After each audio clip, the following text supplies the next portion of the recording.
flight attendant just slap her while she was holding a baby? The gasp came from somewhere near seat 3C, but no one moved. For a moment, the cabin stood still, time stretching like tension wire. A soft whimper broke the silence, then a full cry, then another. It was the baby, still in her arms. Amara Everett didn't scream, didn't sob. Her face, struck just seconds ago, remained turned in the direction of the slap, cheek still red. She gently bounced her son, Noah, on her shoulder and reached into her coat pocket with one hand. Calm, focused. Passengers watched as she unlocked her phone, opened an app they didn't recognize, scanned her thumb, and tapped a glowing red button. They had no idea what she had just done. But 5 minutes later, $1.3 billion in airline contracts froze, 3 partner carriers were delisted, and airports from Istanbul to Paris blacklisted the airline mid-air. And that crew? They had no clue who they just struck. But before all of that, tell us where you're watching from, because this one's going to make your jaw drop. 30 minutes earlier, the plane had just taken off from Doha, en route to Istanbul. Business class was quiet. Polished wood grain accents, pale grey leather, gentle overhead lights, dimmed for relaxation. And then came the soft cries. Not a tantrum, not a shriek. Just an unsettled baby, 6 months old, adjusting to cabin pressure like thousands of babies before him. Amara cradled Noah close, patting gently. She was tired, not from the crying, but from what she knew would come next. She could feel it, the sighs, the side eyes, the heavy-handed courtesy smiles that quickly turned sour, the microaggressions hiding behind manners. This wasn't her first flight. And being a black woman with a baby in business class always carried extra attention. The first strike didn't come from a hand, it came from heels. Click, click, click. A sharp-sounding flight attendant approached. Her name tag read Ilona, blonde, maybe Eastern European. Her lips were pressed in a line tight enough to slice paper. "Ma'am," Ilona snapped, "you need to quiet that baby. This is business class." Amara looked up, steady. "He's just adjusting to the cabin pressure." "I'm doing my best." Ilona narrowed her eyes. "Well, maybe your best belongs back in economy." Amara blinked. "You need to lower your tone," she said evenly. "And I suggest you don't finish that sentence." "Oh, please," Ilona huffed. "You people think you can bring your whole world up here and make it everyone else's problem." And then she slapped her, full palm, across Amara's face, right in front of baby Noah. The sound cracked through the cabin. A man in row 2 turned. A woman up front clutched her armrest. No one spoke. Amara's eyes remained locked on the attendant. She didn't flinch. She didn't retaliate. Instead, she whispered softly to Noah, who was now crying out in confusion and fear. "You're okay, baby," she said. "Mummy's got you. She's got all of them." She reached into her coat, opened her phone, launched Skyban, a secure platform with 3 layers of encryption used only in worst-case ethics emergencies. She scanned her fingerprint, verified her voice, and pressed a button glowing red. Emergency ethics lock triggered, reported by Dr. Amara Everett, Seat 3A violation, physical assault. Cabin crew with infant present. Status, active, real-time protocol engaged from Geneva to London. Terminal networks lit up. Within seconds, Sky Ethics Alliance had frozen ESG compliance scores tied to Helios Air, the airline responsible for Flight 774. Within 3 minutes, automated alerts reached 3 major European transport banks, triggering funding suspensions. By minute 5, 3 airline partners who shared Helios's ethics rating were flagged and delisted, unable to use approved gates in 12 cities. The entire ecosystem, carefully built over years, moved into motion because of one tap. Her tap. Her. Back in the cabin, Ilona hadn't even realized what had just begun. She strutted off as if she had handled a situation. A supervisor arrived moments later, pretending calm. "Ma'am, we understand there may have been some tension," he said, voice syrupy. "We'd like to offer you a drink." Amara cut him off without raising her voice. "I don't want your drink. I want your accountability, but you're already too late. I'm not sure what you mean." "You will." She turned back to Noah, still soothing him gently, her fingers brushing over his curls. Passengers around her sat quietly, unsure how to respond. One older woman leaned over from across the aisle. "I saw what happened," she whispered. "If you need a witness." Amara nodded once. "Thank you. I already have the truth. I just needed someone willing to speak it." The plane touched down in Istanbul to chaos behind the scenes. Airport operations received emergency compliance notices. Ground crews were ordered not to refuel the aircraft. Helios's VIP lounge access was suspended. Within minutes, the flight was flagged, ethically grounded, across multiple terminals. Amara stepped off the plane without another word. She carried her baby with the grace of a who knew she didn't need to scream to shake the system. In the terminal, a Turkish gate agent ran up to her, panting. "Dr. Everett, please wait. The head of security, the airline director. They're asking to speak with you urgently." She adjusted Noah's blanket and kept walking. "I've already said everything I need to say," she said. "In code, in policy, in the system they thought I didn't know how to use." Behind her, chaos rippled through the network. Sky Ethics had activated a Level 4 ethics lockdown, something that had never happened in a commercial setting. Helios Air's stocks dropped 4% before European markets even opened. 3 of their biggest investment backers pulled out within 12 hours, and in a locked boardroom in Brussels, a vote was quietly taken. Ban Helios and its affiliates from all EU Sky access gates until further notice. All because one black mother with a doctorate in aviation policy got slapped and pressed a button she helped build. As Amara reached the airport's black car pickup, she looked down at Noah, now sleeping peacefully. She whispered, "Your mummy's voice was ignored for years, but today it shut the whole sky down." The morning sun hadn't even cleared the Istanbul skyline when Elias Everett received the call. He was already awake.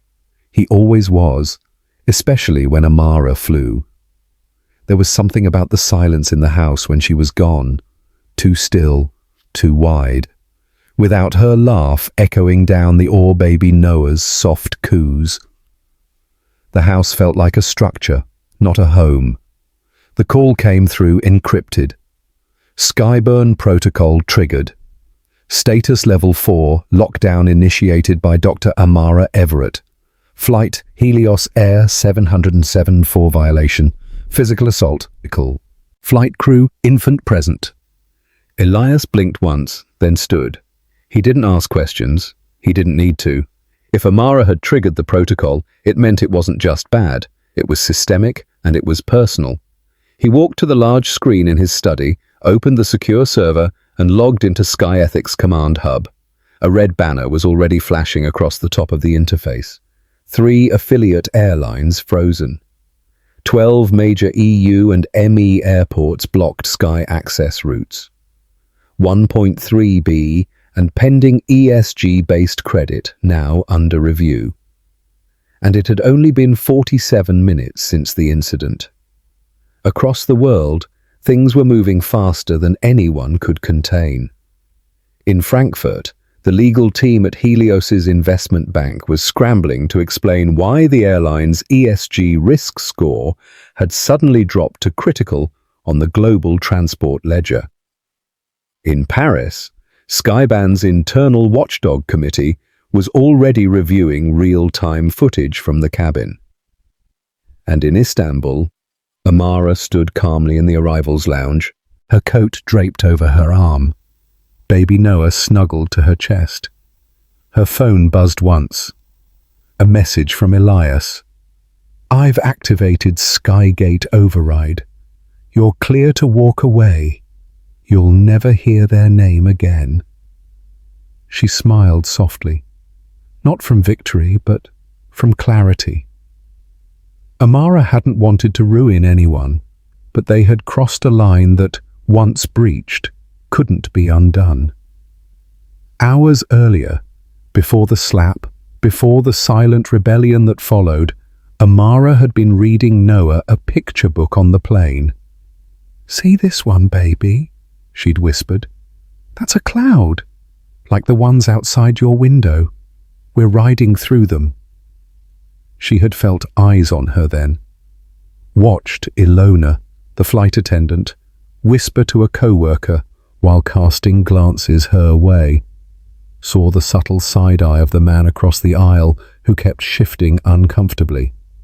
But she'd ignored it. She had work to do. Policy briefs on passenger dignity standards. Notes for a presentation at the UN Civil Aviation Forum in Geneva next week. She didn't expect kindness, but she didn't expect assault either.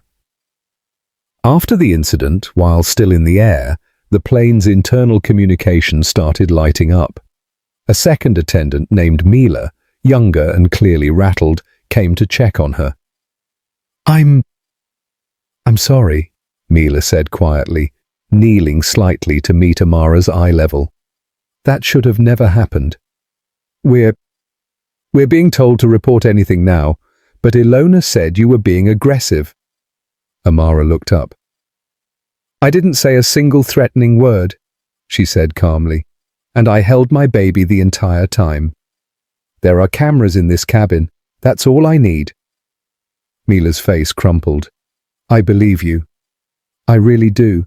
You just have to say it when they ask," Amara replied. "Belief doesn't change systems. Testimony does." At Istanbul Airport, Helios Air scrambled to manage optics. A team of mid-level execs and PR handlers waited at the gate, hoping to offer an apology, a refund, maybe a hotel voucher.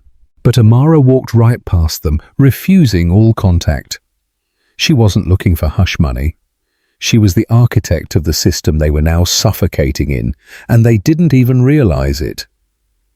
By midday, news outlets had picked up fragments of the story.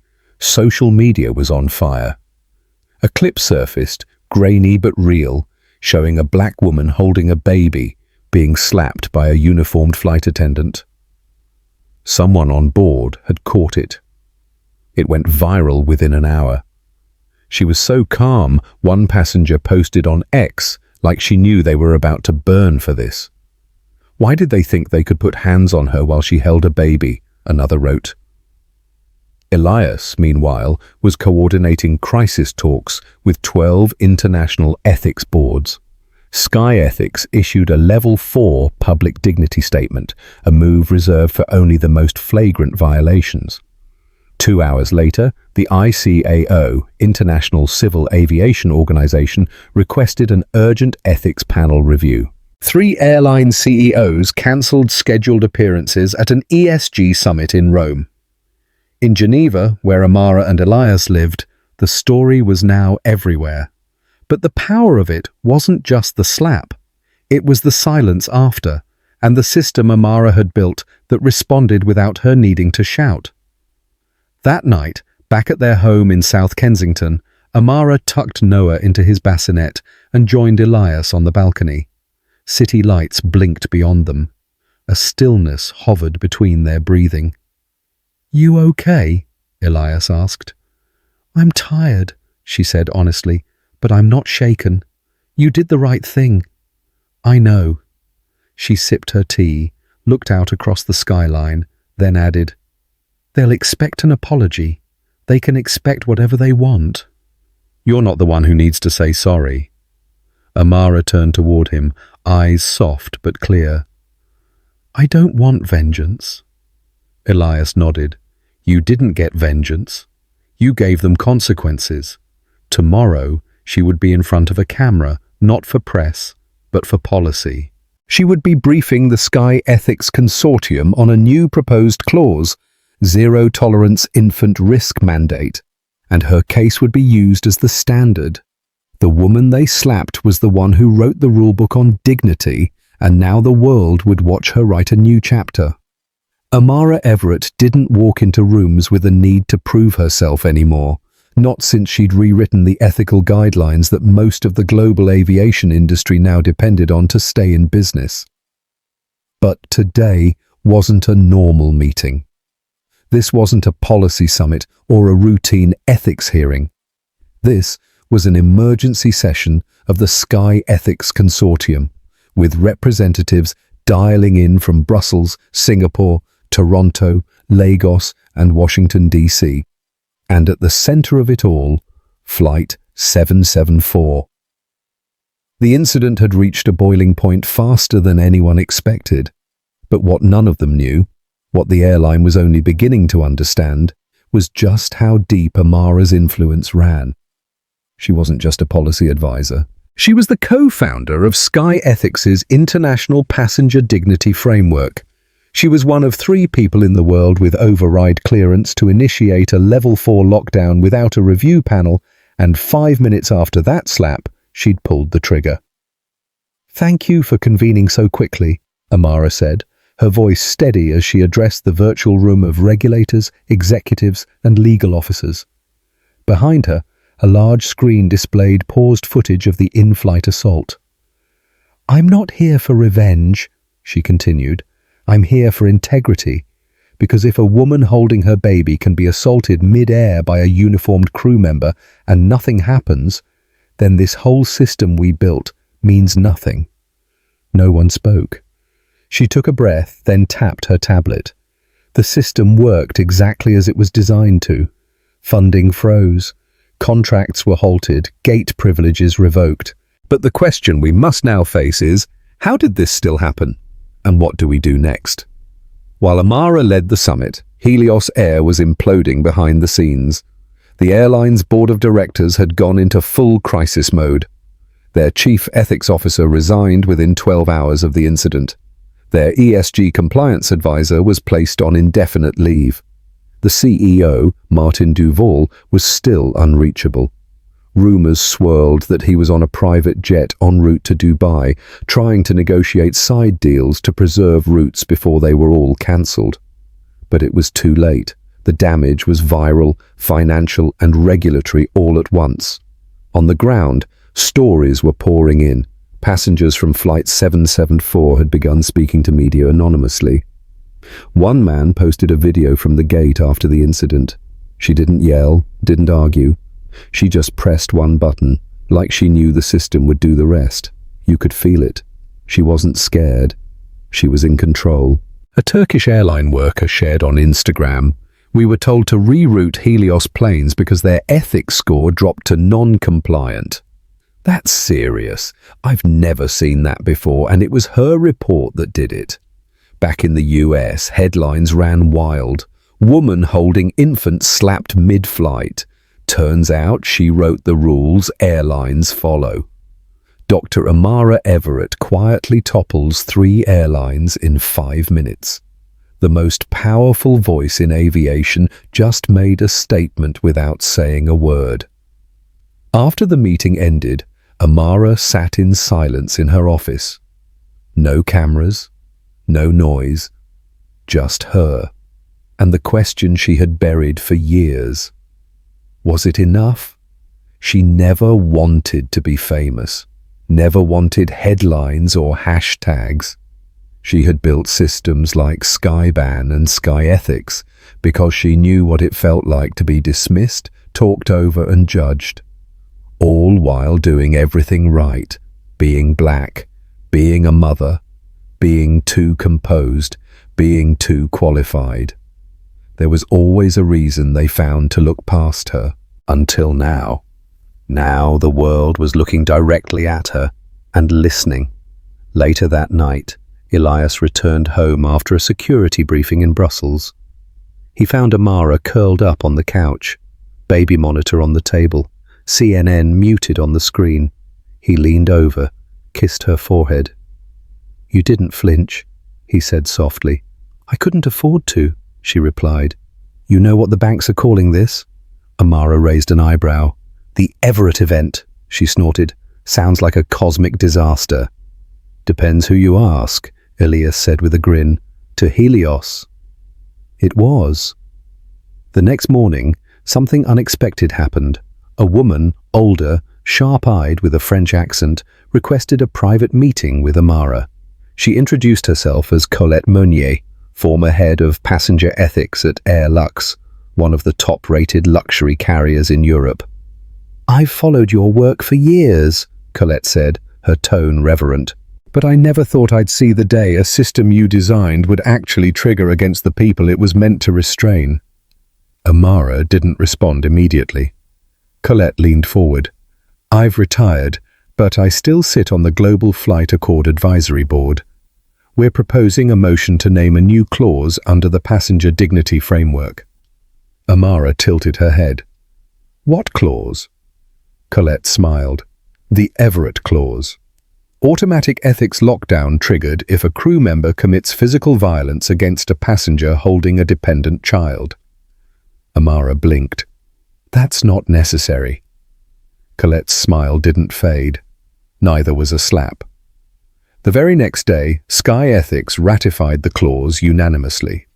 Within 48 hours, the FAA, ESA, and ICAO all issued provisional adoption notices, and 17 major international airports updated their operational policy to include the Everett Clause, effective immediately.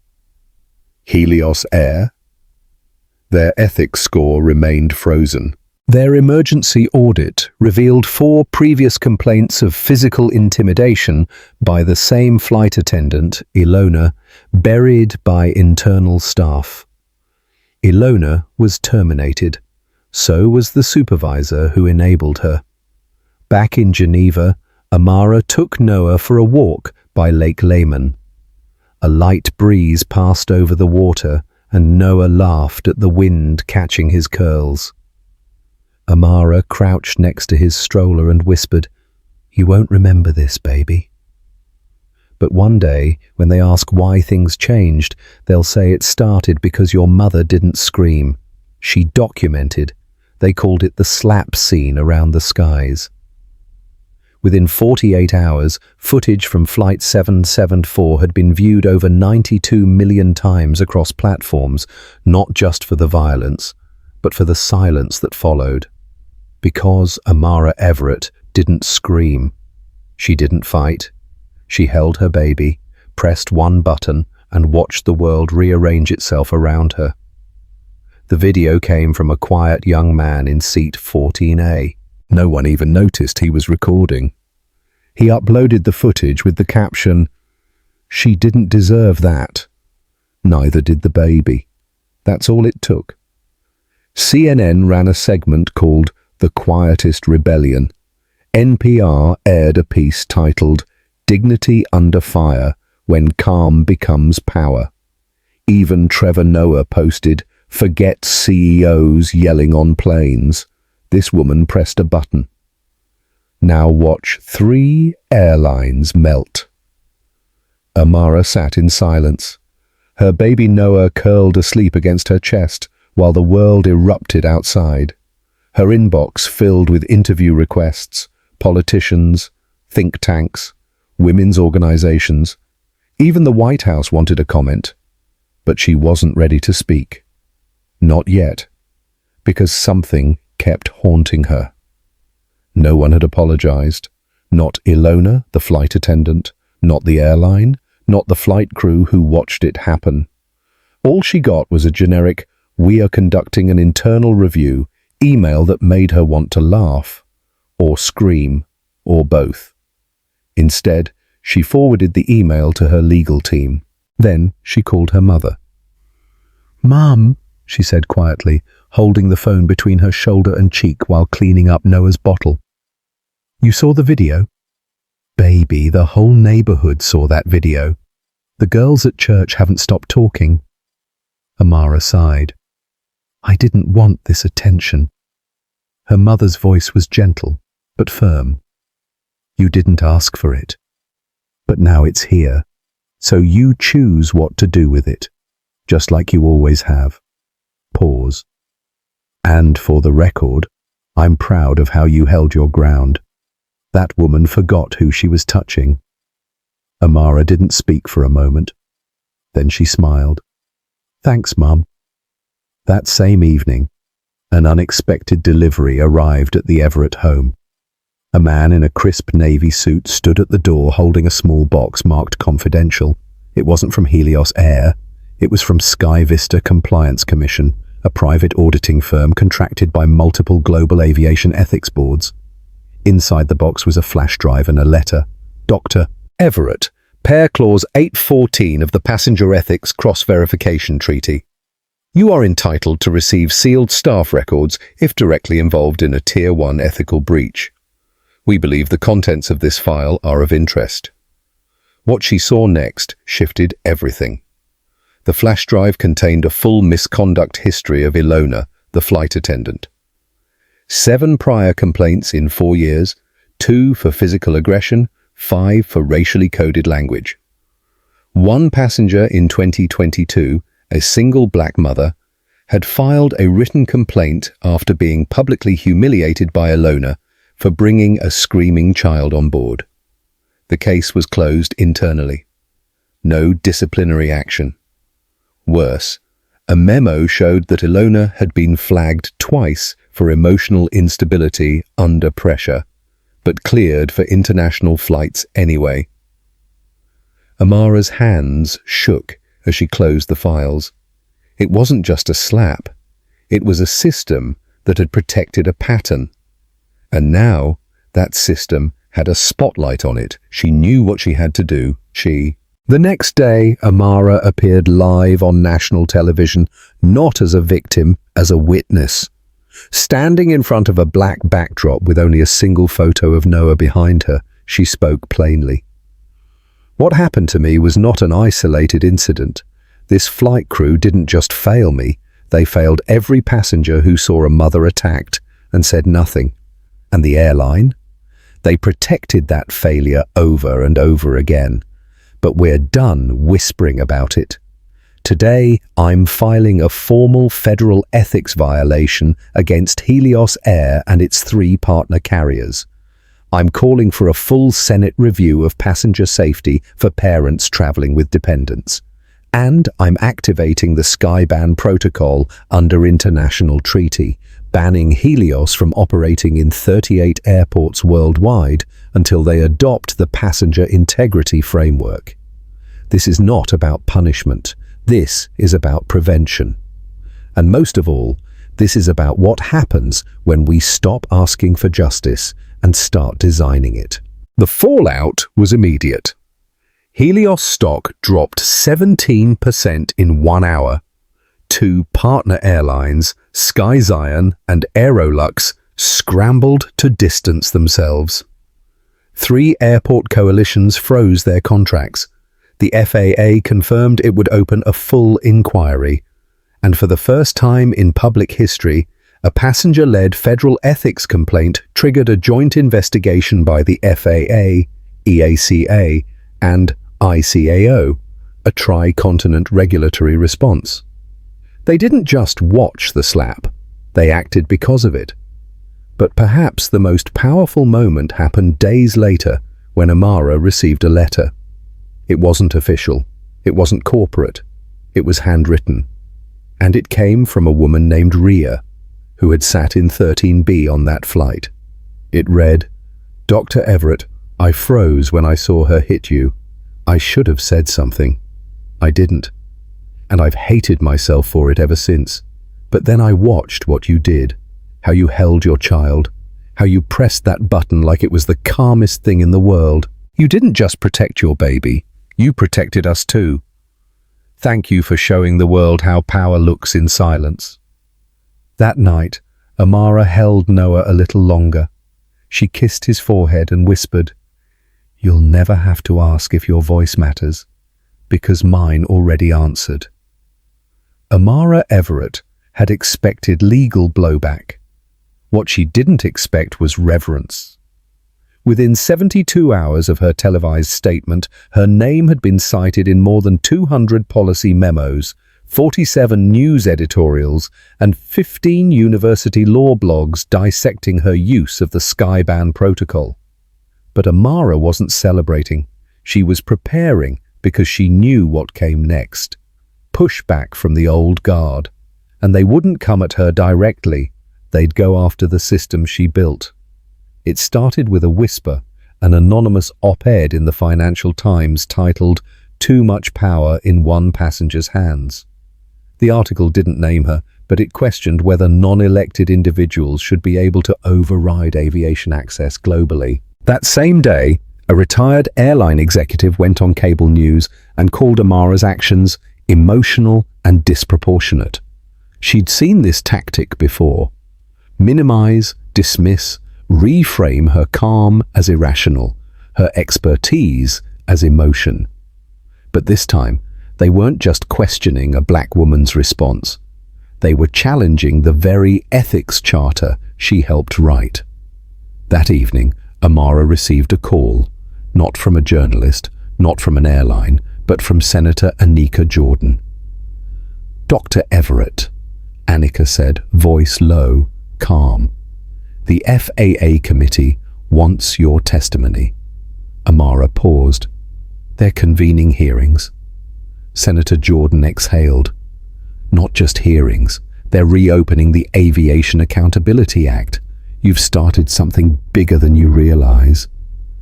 Amara leaned back. Not just personal justice, legislative reform. 1 week later, she entered Capitol Hill, hair pulled back, baby Noah with her. No nannies, no assistants, just her holding the same child she held during the slap. The moment she stepped into the chamber, there was silence. Not because of who she was, but because of what she represented. A mother, a passenger, a systems architect, and now a catalyst. The testimony lasted 4 hours. Amara laid out her case with precision and clarity. She spoke not as a victim, but as a builder of compliance systems used across 19 countries. She showed proof of repeated FAA negligence in upholding ethics flagging. She shared data from Sky Ethics showing that passengers with young children were 4.8x more likely to be de-escalated with force, especially if they were black or brown. And then, finally, she offered a solution. "I'm proposing the formal adoption of the Passenger Dignity Mandate, a binding federal clause requiring all US licensed airlines to implement non-violent de-escalation training, immediate third-party ethics review for any use of force on parents with dependents, biometric logging of cabin interactions.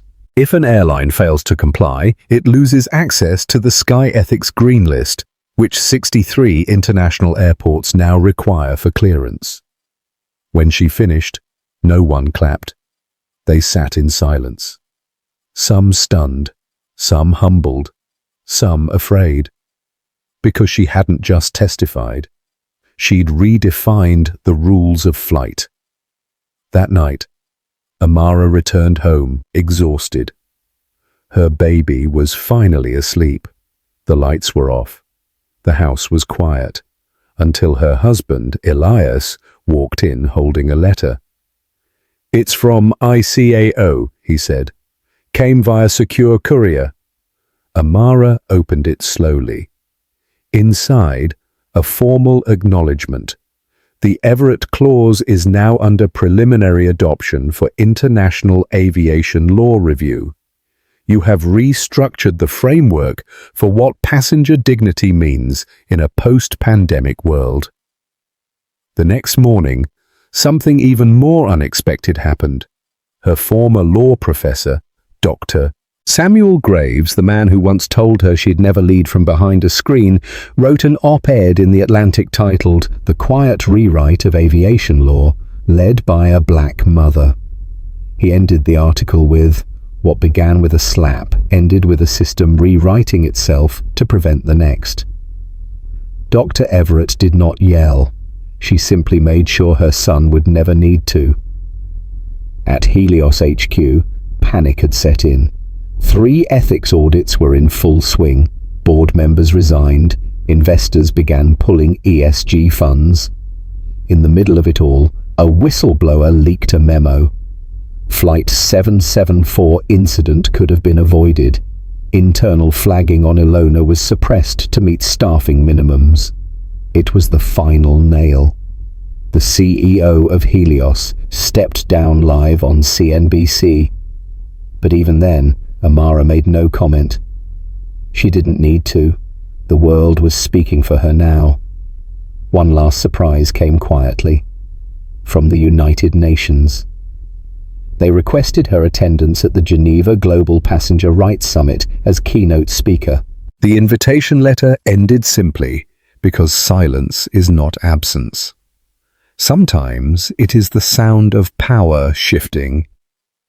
That night, Amara stood on her balcony, wind in her curls, her baby finally asleep, breathing soft in the next room.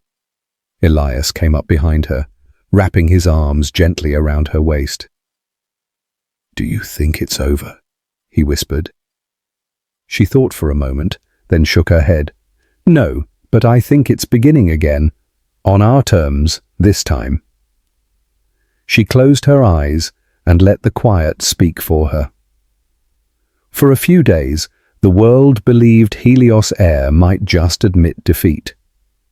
They had been caught red-handed, a viral slap, an ethics meltdown, a global compliance freeze. Most companies would have cut their losses, but not Helios. Not yet. Because deep inside the boardrooms of their Manhattan headquarters, a plan was brewing. Not to apologize, but to retaliate. Their first move? Leaked stories painting Amara as volatile, media-hungry, obsessed with control. An anonymous source told one paper she threatened to ruin the careers of the innocent. Another hinted at conflict of interest between her and Sky Ethics, suggesting she might have manipulated the audit outcome. None of it stuck. But they didn't need it to be true. They just needed people to doubt her.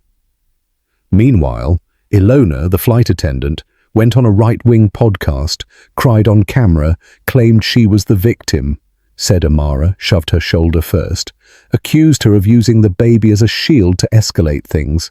That clip went viral too, but not in the way they wanted. The comments section destroyed her. "You slapped a woman holding a baby. There's no recovery from that. You're crying because the world finally saw what you are." Back in Baltimore, Amara kept silent. Not because she was afraid, because she was focused. Her legal team had just uncovered an internal document that could dismantle Helios Air entirely. It was buried in a compliance database. A memo titled Code 7B Override, Ethics Flag Suppression Protocol, Pilot Program Only. It revealed that for the past 18 months, Helios had intentionally suppressed ethics flags on staff flagged 3 times or less in an effort to reduce crew turnover. Ilona had been flagged twice, which meant Helios saw the warning signs and chose silence. Amara forwarded the document straight to the FAA. But before the FAA could respond publicly, Helios went nuclear. They filed a civil defamation suit against Amara Everett. $10 million in damages. Claiming her press conference caused irreparable financial harm and that her personal bias against the airline industry constituted intentional sabotage. It was a bold move, one they hoped would rattle her. But Amara didn't flinch. She told her lawyer, "Let's not settle. Let's make them prove every lie." News of the lawsuit spread like wildfire, but instead of isolating her, it rallied the public. Parents who'd been kicked off flights, passengers wrongfully removed, flight attendants who were punished for speaking up. People flooded her inbox. One message read, "You're not suing them alone. You're suing for all of us who never got to press record." And then something surprising happened. Former Helios employees began contacting her, a gate agent, a training supervisor, even a mid-level HR director, each with their own horror story, each willing to testify. One woman, a Latina mother, shared that she'd been fired for reporting a pilot who used racial slurs. Amara added her to the list. The trial was set for federal court in D.C., but before they could even walk in, a bombshell dropped. Reuters released a leak from the FAA investigation. Preliminary findings confirm systemic ethics flag suppression across 3 Helios-affiliated carriers. Compliance failures may affect international airspace access. Boom! Helios Air was officially under multi-agency investigation. Within hours, their access to 4 major European airports was suspended. $600 billion in ESG-linked funding was frozen. 2 of their insurance partners pulled out. Suddenly, the lawsuit against Amara looked like what it truly was: a distraction, a cover-up, and an act of desperation. The court date arrived. Federal courthouse. Full press presence. Overflow room packed. Amara walked in wearing a navy suit, holding Noah's small hand. No fear, no PR team, just quiet resolve. The judge looked at both legal teams and asked a simple question. "Why are we here?" Helios's attorney stammered through a long-winded explanation. Then Amara's attorney stood and handed over the Code 7B memo. The courtroom fell silent. The judge skimmed the first page, then looked up. "Is this document authenticated?" "Yes, Your Honor." "And did the defendant cause this to be leaked?" "No, Your Honor. The document came from a public compliance database after the Skyban protocol was triggered." Another pause. Then, the judge said something no one expected. "I'm throwing this case out. Not only is this not defamation, this court is recommending that the DOJ initiate fraud investigations against Helios Air for intentional ethics suppression." Helios's legal team went pale. Amara smiled for the first time in weeks. She didn't win money. She won momentum. By the end of the week, 3 Helios board members resigned. The CEO officially stepped down, and Amara Everett was invited to serve as interim ethics advisor to the FAA's new Passenger Protection Task Force. The slap that tried to silence her had become the start of an entire federal reform movement. That night, Amara tucked Noah into bed. He looked up at her, curious. "Mummy, do planes listen now?" She chuckled softly, brushing hair from his forehead. "Some do," she said. "The rest will learn." The irony wasn't lost on Amara Everett. After all the noise, headlines, hearings, and viral clips, after depositions and disgraceful press leaks, and one collapsing CEO after another, it wasn't a courtroom that finally unraveled Helios. It was a quiet email. A subject line so sterile it could have been an invoice. Subject, notice of suspension. Route code 449-450-441, but attached was a document that would devastate an empire. The email came from the Director of International Gate Access Compliance at ICAO.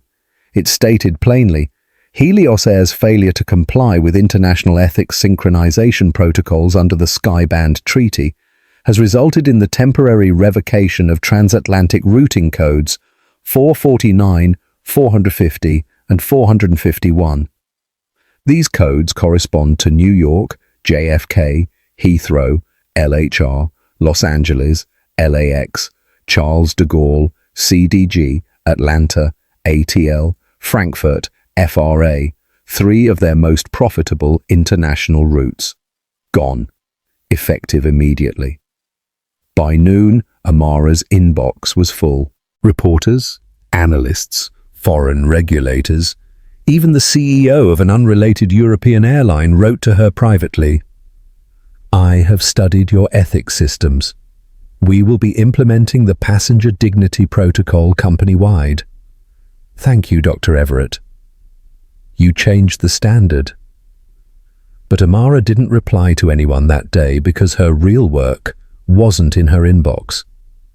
It was in her son's room on the floor, building a wooden airport with toy runways and plastic terminals.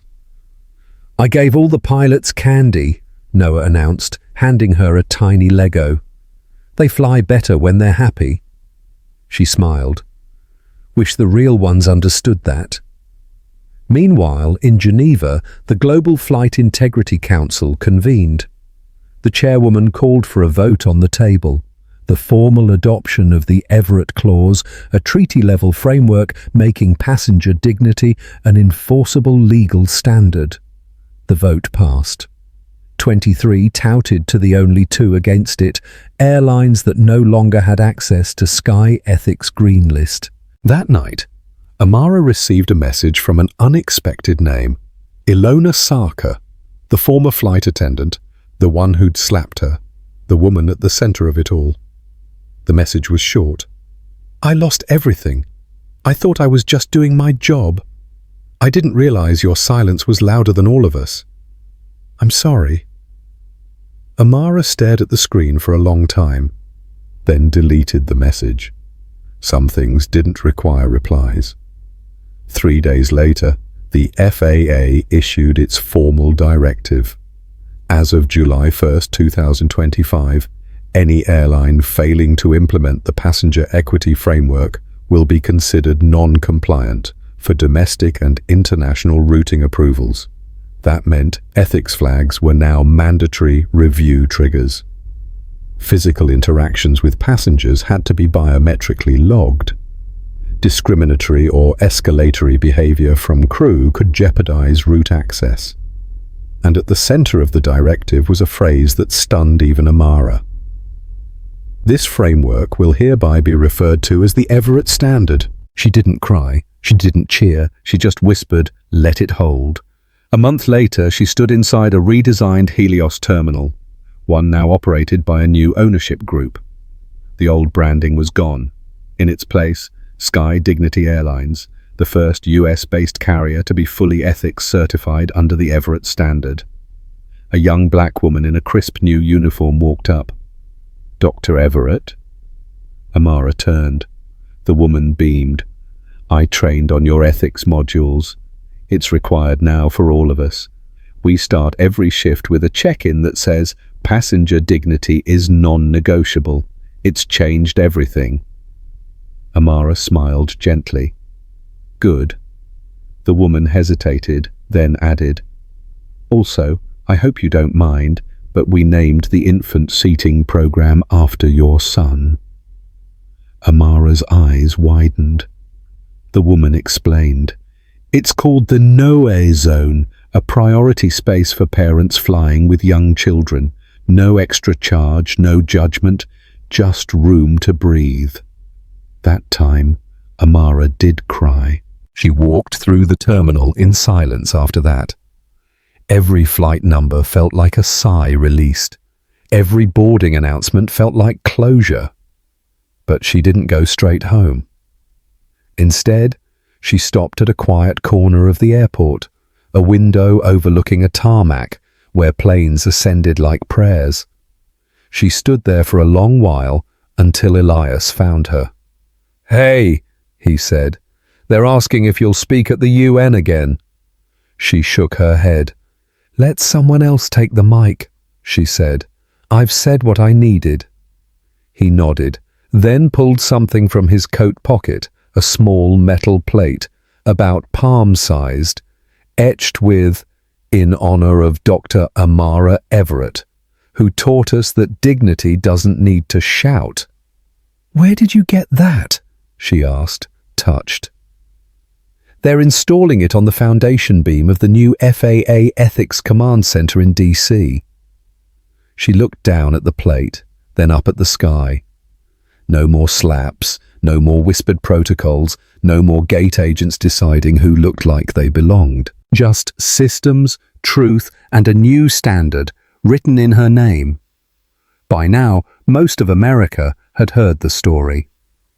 They knew about the slap, the baby, the billionaire husband no one saw coming, the 1.3B freeze, the 3 airlines blacklisted, and the protocol that changed aviation overnight. But what they didn't know, what no one but a handful of people in Washington knew, was that Amara Everett was about to walk into the most powerful room in aviation history, and not as a guest, as a founding architect. The new Passenger Ethics Command Center had been under construction for months. Located just outside D.C., in a compound formerly used for federal communications testing, it had now been transformed into a war room for dignity. Every airline wishing to operate in US or US-aligned airspace would now be evaluated here, not just for safety, but for ethics. A shift so radical, some lobbyists called it a corporate Geneva Convention. Amara wasn't interested in the nickname, she was interested in results. Inside the center, 14 ethics analysts sat behind reinforced glass. They weren't lawyers, they weren't bureaucrats. They were civilian passengers, veterans, educators, mothers who had been kicked off planes for having autistic kids, teenagers who'd been told their seat wasn't for someone like them. Amara had hand-picked every one of them, because for once the system would remember who it was meant to protect. A senior FAA liaison turned to her as she entered. "Dr. Everett, your personal clearance has been finalized, full override access." He handed her a small silver card with a Sky Ethics insignia. "Careful," he added with a smile. "That card can ground fleets." She took it gently.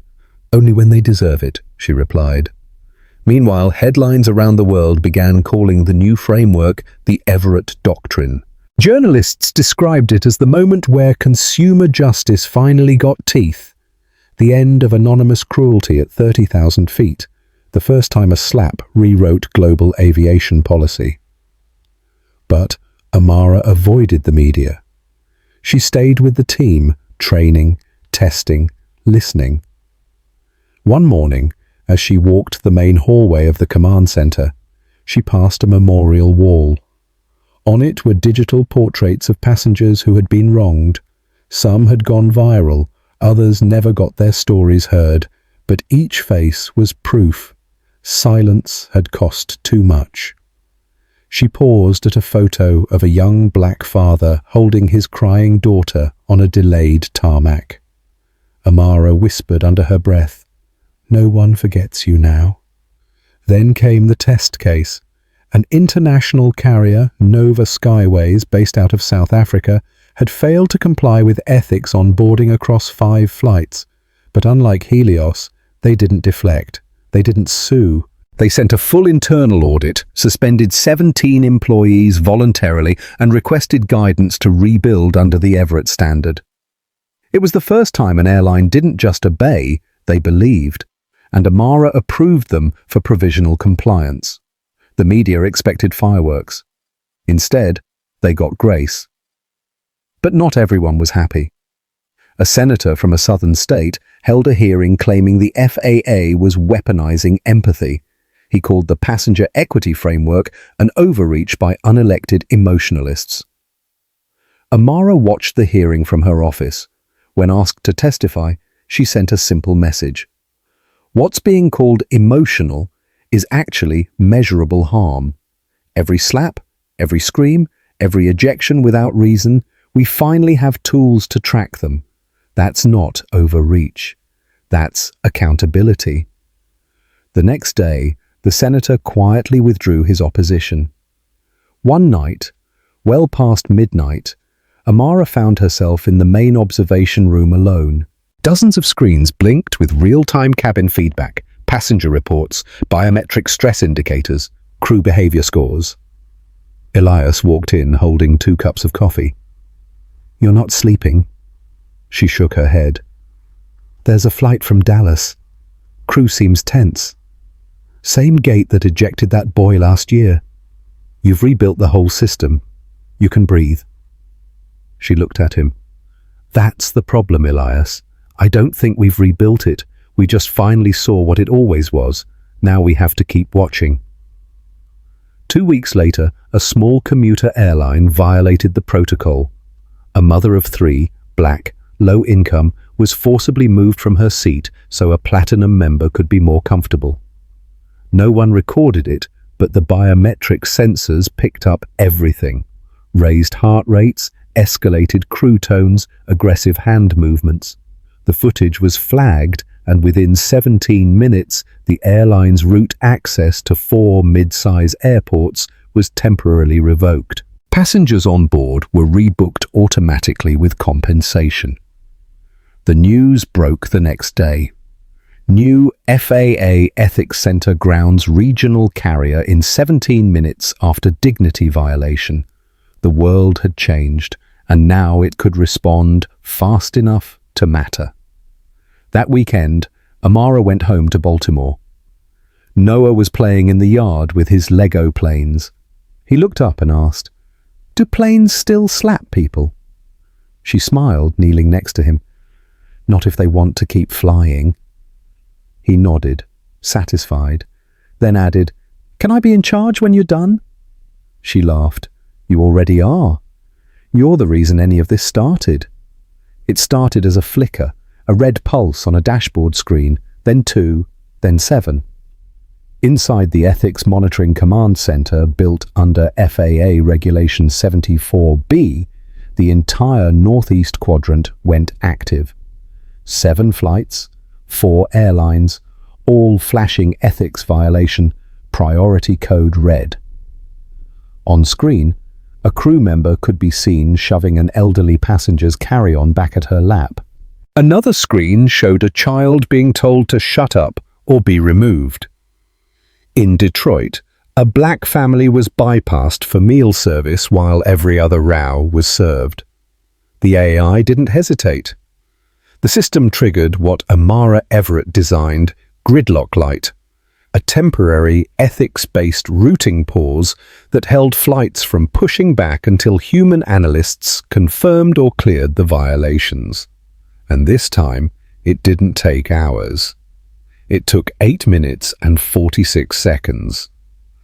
Amara was mid-call with Geneva when she saw the flags. Her tablet buzzed. She paused. "Give me a moment." The alert flashed in all caps. Live ethics lock engaged, 4 carriers held, 2 under watch for secondary trigger. She stood up slowly, walked over to the control glass, and leaned in. Each screen showed a different story. Each one was disturbingly familiar. But this time, no child had to cry. No mother had to beg. The system had intervened before escalation. The dignity alarms worked. The data had remembered. Inside the command floor, an ethics analyst named Priya Chan leaned back in her chair. She had helped design the real-time sentiment model. It tracked crew tone, passenger volume, facial micro-expressions, and even wrist tension. But today wasn't about tech. It was about a decision. Her voice came through the comms. Helios Regional Crew 781F confirmed second infraction within 48 hours. Recommend full ethics grounding. The room fell silent. This was the first time since Helios's rebrand that a new violation had reached second trigger threshold. Elias turned to Amara. "Do we ground them again?" Amara looked at the screen. The flight hadn't even left the gate. She nodded once. "Pull the jet. Issue the flag." The press caught wind by noon. Headline after headline spun up. Helios suspended again. Systems strike faster than CEOs. FAA gridlock triggers grounding in under 9 minutes. Everett standard holds.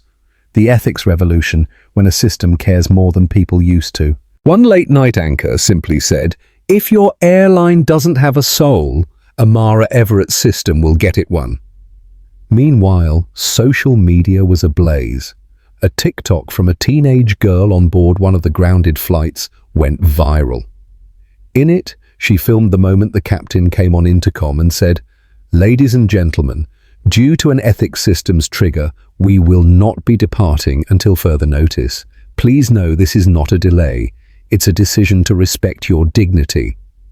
The girl captioned it, "Imagine living in a world where airlines protect you before hurting you."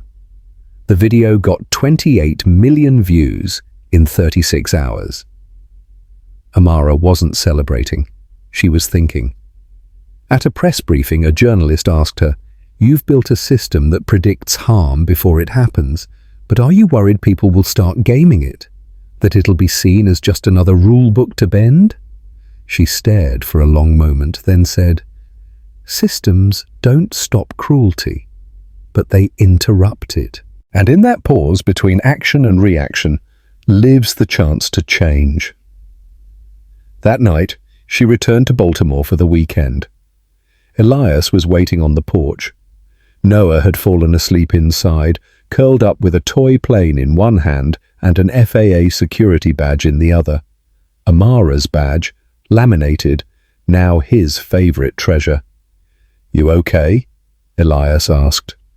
Amara exhaled. "We grounded 4 flights before Wheels Up. 4 families didn't have to live what we lived." He nodded. "You think it's enough?" She looked out at the night sky, where jets blinked silently across invisible lanes of air. "No," she said softly, "but it's more than we had, and it's faster than hope." The next morning, Amara got a message that made her stop in her tracks. It was from an international airport consortium based in Brussels. The European Passenger Board has voted unanimously to adopt the Everett Standard across 61 cities. Ethics will now be a condition of code share agreements, tarmac access, and route bidding. Dignity will be global. She closed her eyes. She had expected a fight, but she hadn't expected momentum. And now, it was rolling. Later that week, the newly launched Sky Dignity app showed a new feature, a live passenger respect score visible to every customer boarding a flight. Each airline had a real-time score updated every 15 minutes based on crew interaction, passenger reports, and biometric compliance logs. Consumers loved it. Airlines? Not so much. But one exec from a small regional line in Arizona stood out. He tweeted, "I don't like the Everett system because it makes my crew nervous, but I love it because it makes my passengers feel safe. That's worth more than any mile." Amara wasn't sure how long this would last. She knew systems could be corrupted, data could be ignored, people could forget. But something was different now. Because dignity wasn't just an idea. It had dashboards, protocols, thresholds. And the truth was, when you build a system rooted in justice, it becomes harder to undo it quietly. The next person who tried, they'd have to do it in full view of a world that now knew better. As she walked past the command center one last time that day, a junior staffer stopped her. "Dr. Everett?" "Yes?" "We just got our first ethics thank you from a retired pilot." He said, and I quote, "I didn't think I'd live long enough to see airlines become human again." Amara blinked hard, then smiled. "You tell him," she said. "We're just getting started." Amara Everett never wanted fame. She didn't build systems to trend. But what happened next? No one could have planned it. Not the government, not the airlines, not even Amara herself. Because dignity wasn't just rising from inside the cockpit, it was leaping out into the world. It began at Gate B12 in Minneapolis. A flight attendant named Jennifer, 15 years in the industry, noticed a mother traveling alone with a baby and a toddler. The kids were cranky. The mom looked exhausted. and the surrounding passengers were already side-eyeing her. Normally, Jennifer would have followed script. Smile. Politely ask her to manage noise. Move on. But this time, she did something else. She bent down, helped strap in the toddler, and gave the baby a soft blanket from first class. No one asked her to. No one filmed it. But the mother cried quietly and whispered, "Thank you for seeing me." That small act of kindness. It was logged automatically in the Sky Dignity feedback app. And when the plane landed, the crew got a +8 boost on their dignity score. 2 days later, a captain in Dallas voluntarily filed a report against his own co-pilot for belittling a Sikh passenger over religious attire. No passenger had complained, no camera caught it. But the captain had read Amara's framework. He knew silence was compliance. And that day, he chose something else. When asked why he filed it, the captain wrote, "Because we are now watched by systems that expect us to be better. And maybe that's not control, maybe it's hope." The momentum was contagious. College students began forming dignity spotter clubs where they tracked airlines' behavior during spring break travel. Teachers started using Sky ethics scenarios in debate class. A Brooklyn school named a hallway after Amara Everett. And on a quiet Tuesday morning, the White House called. The invitation was formal, an Ethics and Innovation Presidential Summit. 20 speakers, global press, and one empty keynote slot, held for the woman who rewrote air travel with a single slap. Amara hesitated. She didn't like cameras. She didn't like applause. But Elia smiled and said, "You didn't ask for this platform, but you earned it." And so, she went. The room was larger than she expected, packed with CEOs, regulators, civil rights attorneys and activists, but also flight attendants, single mothers, passengers who had been thrown off planes for looking suspicious, children who had once been duct-taped for being autistic. She wasn't here as a tech leader. She was here as proof. Proof that a system built by someone who understood injustice could change things faster than laws alone. Amara stood behind the podium. No slides, no script, just her voice. 2 years ago, I sat on a plane with my infant son and was slapped by someone who thought my dignity didn't matter. 5 minutes later, that someone learned my name wasn't just Amara. It was Everett, and my husband owned the plane. But this story was never about revenge. It's about designing systems that remember what cruelty looks like, so people don't have to survive it alone. Dignity is not a perk, it's a right. And every industry that forgets that is now on notice. The room stood up before she even finished, not out of protocol, but respect. After the speech, a young black girl approached her, 12, maybe 13, maybe. She wore a school uniform and held a laminated badge that said, "Youth Ethics Delegate." Her voice shook a little. "Ms. Everett, my mum says you saved her. She used to work crew on Helios. They treated her like trash when she got pregnant. But when she saw you stand up, she quit. Now she's training to join the Passenger Ethics Council. I just wanted to say thank you." Amara's eyes welled. She knelt down.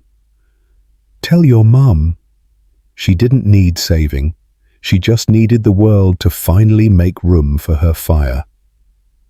By the end of that week, 3 more countries had adopted the Everett standard. Singapore integrated Sky Dignity into Changi Airport's terminal operations. Brazil made dignity audits mandatory for foreign carriers. And Canada launched its own version of passenger respect protocol. Global ethics had gone viral, not as a regulation, but as a cultural shift. Still, not everything was perfect. An airline tried to game the system by inflating positive reports using bots.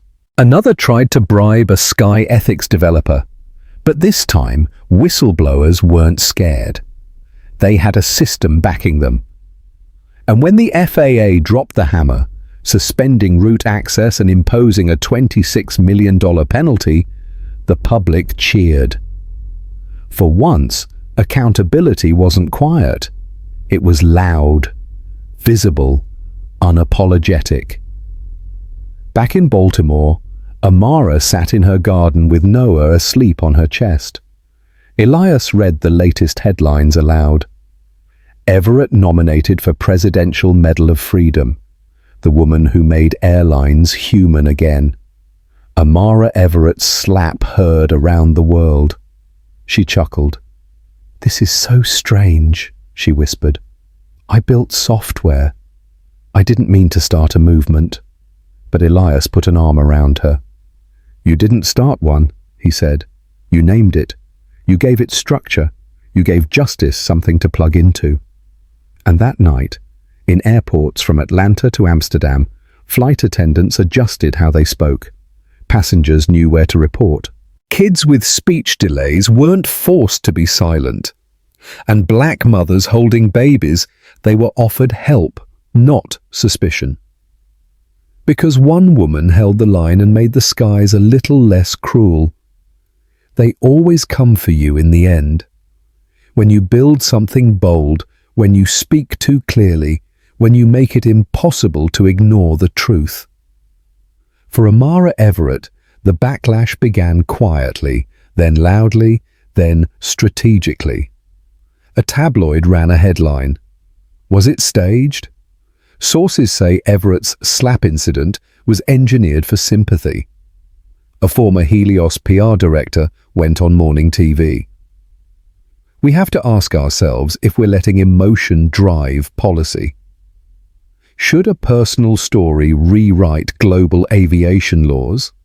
Then came the social media bots accusing her of making up the slap, of using her baby as a prop, of weaponizing victimhood. Amara stayed silent at first. But silence can only hold for so long, especially when they start going after the truth. CNN aired a debate segment. On one side, a civil rights lawyer. On the other, a former airline lobbyist. The lobbyist leaned in and said, "Let's be honest. This whole Everett protocol, it's theater. Planes don't need ethics, they need efficiency. You slow down takeoff by 12 minutes and you cost companies millions." The lawyer didn't flinch. "You know what else costs millions? Settlements for racial discrimination, for violent removals, for traumatized children. This isn't theater. It's the receipts." And Amara Everett gave the world a receipt book. The clip went viral, but so did the hate. Amara called a meeting at the Ethics Council, not to complain, but to clarify. "I will not argue with people who are comfortable with the silence," she said. "But I will make one thing very clear. We don't need to defend ourselves. We need to show the numbers." So they did. The council released a 3-month audit, 38% decrease in crew-passenger conflict incidents, 21% drop in forced removals, 58% increase in crew-initiated positive interactions, over 940 MALMs saved in lawsuits, flight delays, and operational corrections. The press tried to spin it, but math didn't lie. Still, one network pushed harder. They dug up Amara's early career, a misquoted email from a decade ago, an old interview out of context, a photo of her once accepting a donation from a controversial investor, who she later rejected. They called it the Everett Echo Chamber. And for a moment, just a moment, it worked. A few senators paused their support for the Passenger Integrity Charter. A sponsor pulled out, and Amara felt it in her chest, that deep, familiar ache of being disbelieved, not for what you did, but for who you are. Elias found her on the balcony that night. She was staring at the city skyline, silent. He didn't try to fix it, just stood beside her. She finally said, "I gave them a system, and they want to make it about me." Elias replied, "Because you didn't just design something that works, you designed something that makes cruelty visible. They were fine when injustice was quiet, but now it screams and they're terrified." Amara didn't release a statement. She released a report, a 32-page public dossier, When Systems Care, the Measurable Impact of Passenger Ethics. She included real passenger stories, real video stills, testimonies from crew who'd once been silenced. She didn't defend herself, she defended results. Then, something remarkable happened. Across the country, passengers began posting videos. "This is me getting help from my autistic son during boarding." Pre-Everett, they'd have duct-taped him. Today, they offered support. "I wore my hijab on this flight, and no one questioned me." First time that's ever happened. They asked for pronouns during seat assignment. That's a first. Thank you, Amara Everett. It wasn't a hashtag, it was a movement. Real people, real dignity, no spin. Finally, one news anchor who had previously doubted her ended his segment with this.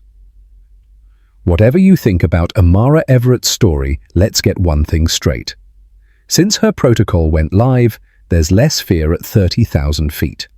And if you can't respect the person who made that possible, maybe the problem isn't the system, maybe it's you." That night, Amara sat at her kitchen table, sorting through letters. One was from an elderly man in Montana. He wrote, "I don't fly much anymore, but last week I took her to see my granddaughter. The crew called me by name, asked about my comfort. They said it was part of a new dignity program. I asked if it had a name. They said, 'We call it Everett now.' I wept, not because of my comfort, but because for once, I felt like I mattered." Amara folded the letter gently, and for the first time in weeks, she cried. Not from pressure, not from fear, but from clarity. They could spin headlines, they could twist stories, but the system was working. It didn't happen all at once. No fireworks, no confetti drop. Just a slow, powerful shift, like the tide turning at dusk, pulling every grain of sand towards something new. 2 years later, the world didn't talk about the slap anymore. Not because they forgot, but because they'd moved on to what came after. Every airline flying over US airspace now followed the Everett Passenger Ethics Treaty. 42 airports embedded the Sky Dignity feedback system into their terminals, and international hubs from Seoul to Stockholm adopted their own Everett clauses, refusing to partner with airlines that didn't meet basic ethics thresholds. But Amara Everett? She wasn't on magazine covers anymore. She wasn't giving TED Talks. She wasn't even tweeting. She was building. Back in Baltimore, she walked into a public high school named after her, the Amara Everett Center for Civic Leadership. On the walls, photos of students who'd interned with the Passenger Integrity Council. In the halls, a mock ethics lab simulating real-world dilemmas. And in the corner of the library, a small framed plaque read, "This building exists because one woman refused to stay seated after being slapped." Amara stood there with Elias, Noah now walking beside them. She ran her hand gently over the plaque and smiled. Months later, she sat in the back row at the Skybridge Summit in Chicago. She didn't speak. She didn't wave. She just listened. The FAA commissioner took the stage. "This year, we're launching the Everett Index, the world's first cross-airline transparency score measuring ethics, equity, and enforcement," he announced. Cheers erupted. But Amara just whispered to herself, "Let them say my name when I'm not in the room." That to her was legacy. Meanwhile, change kept blooming. An AI training program she helped design, ClearFlight, became standard in all flight attendant schools. Instead of memorizing procedures, trainees now practiced human empathy scenarios built off real passenger experiences. And when a new airline from Ghana requested to license the Everett Protocol for global operations, Amara flew out to meet them. They didn't want her money, they wanted her blueprint. And they got it, free of charge. One night, she got a letter, this time from a former Helios employee, Sandra Whitmore, the flight attendant who slapped her. It read, "You don't owe me grace, but I want to say thank you. I didn't understand what I represented that day, how much harm I carried. Casually, I lost my job. I deserve that. But because of you, I also got therapy. I now train young flight crews in Vancouver on de-escalation in equity. I tell them, you don't need to be a villain to do damage, but you do need to be human to do better." Amara folded the letter slowly. She didn't cry. She nodded. Sometimes change came through the back door. That spring, a new federal ethics center opened near DC. Many reporters asked why Amara's name wasn't on the building. The chair of the Ethics Council smiled and said, "Because real architects don't need to stamp their name on the blueprints. Every system in here, she built it." On the anniversary of the slap, someone posted a photo on Reddit. It showed a young black mother boarding a plane, holding her baby. 2 flight attendants were kneeling, helping her with the stroller, smiling. The caption said, "We still mess up, but not this time. Not today. Today, we got it right." Because of Amara. It went viral, not because it was sensational, but because it was real. And late one night, Amara stood by the window of her home, watching Noah sleep. Elias handed her a mug of tea. She asked softly, "Do you think people will forget what started all this?" He shrugged, thoughtful, maybe, but not the system, not the feeling. They won't remember why they feel safer in the sky, but they will. And when they land with dignity, your name will be in the air, even if they don't say it. Outside, a plane soared overhead. No delay, no screaming, no broken pride in aisle 12, just a quiet, ethical flight and a sky finally worthy of its passengers. Real change doesn't happen overnight. It takes courage, strategy, and heart. What part of Amara's story hit you the hardest? Let us know in the comments. We read every single one.